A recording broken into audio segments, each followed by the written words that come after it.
Hello everyone, my name is Ayush and I am a second year student of 3-year LB program here in NLU Vishakhapatnam. I hope you all are doing well. So in this video, I'm going to talk about the upcoming DET exam which is scheduled on 28th of June. So in this video, I'll be covering exactly how to fill out the application form, the critical detail that you need to keep in mind before submitting the form, and how the results were out last year, and what are the important documents that you need to carry on the day of counseling day. And apart from this, also I'll be talking about the accommodation and how you are going to travel from Vishakhapatnam to the college campus. Before we start, let me give you a quick disclaimer that all the information regarding the fee, token amount, and the guest house charges is entirely based on my personal experience from the last year. So you might see some changes in the amount that they are going to ask you this year. So as you can see here on the shared screen, this is the official brochure published by the college for the 3-year LLB course. Let me scroll down to the category-wise seats distribution. You will notice that the seat has been reduced to 66 from 130. And this is because the Bar Council of India has officially approved to take 60 seats for the 3-year LLB program, and 6 seats are for the foreign citizen. So now let me quickly look at the application fee. For general it is 2500, for OBC and BC it's 2200, and for SC/ST it's 1800. Right below the fee you can see the university bank detail. Be extremely careful while you're transferring.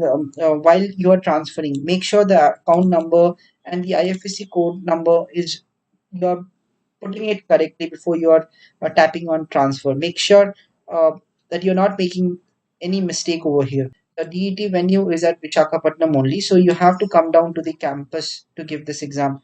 And the exam would be for 100 marks, and there would be no negative marking. Now let's move on to the next tab, which is the application form. So here you can see the application form. This is very simple and very easy to fill. You have to take a printout of this application form and you have to manually fill out the form, and again you have to scan it, and then you have to send it to this email address. Now what are the things that you have to keep in mind before filling out the form? First thing is the UTRN number and the transaction ID. Do not make any mistake while filling out this number. Put the correct details, because this is the first thing that the university is going to check to confirm the payment has been done or not. Remaining information are the personal information, which I expect that you're going to fill without any mistake. Now let's tackle the most confusing part, which is this 10 enclosures that the university has asked you to put. So you need to attach your 10-12 mark sheet, passing certificate, and your caste or domicile certificate if applicable. So a lot of aspirant is asking that you do not have transfer, migration, or conduct certificate at the time of filling out the form. No worries.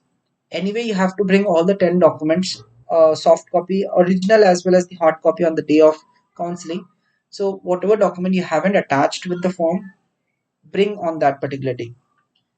Now again another question arises that for few of the students or aspirants, the college or the university doesn't provide migration certificate. No worries. Just explain this to the faculty member present, available or present in front of you, that your university doesn't give you migration certificate.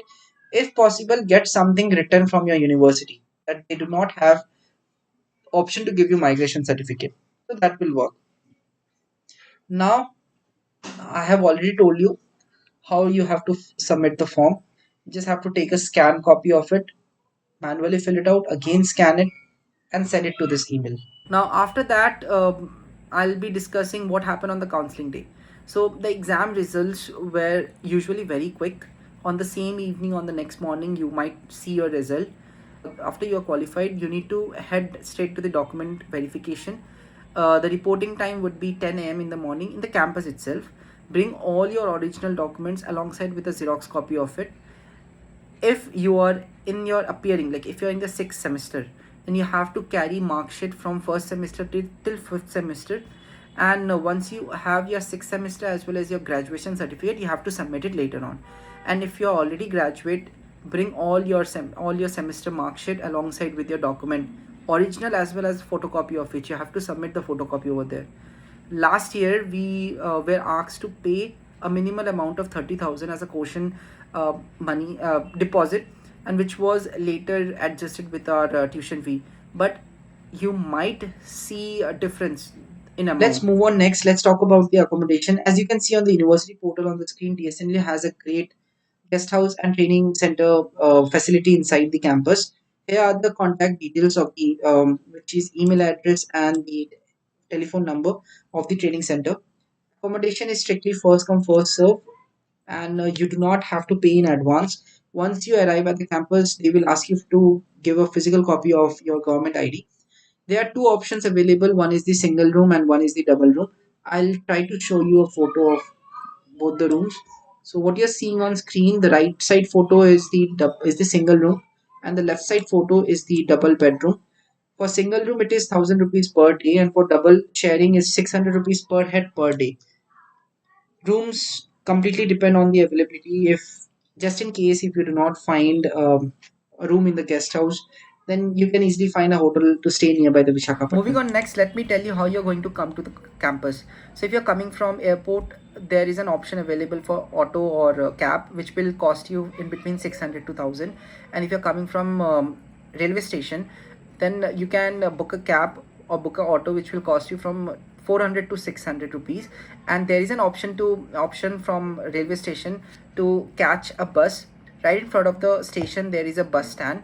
You have to catch 300C number bus, which will drop you right in front of the college, and it will cost you 40 rupees to 45 rupees.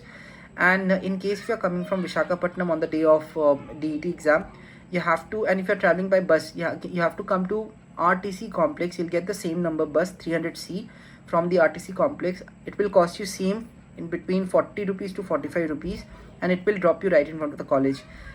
Keep one thing in mind: if you are traveling on the day of exam, keep at least 3 hours in your hand to be on the safer side, because bus might take 1.5 hour to 2 hour for traveling. So these are the important information that you should be aware about before filling out the form, or before you're coming to the Visakhapatnam to give this exam. All the very best, and I genuinely hope to see you all roaming around the campus soon. And if you find this video helpful, then please like, share and subscribe.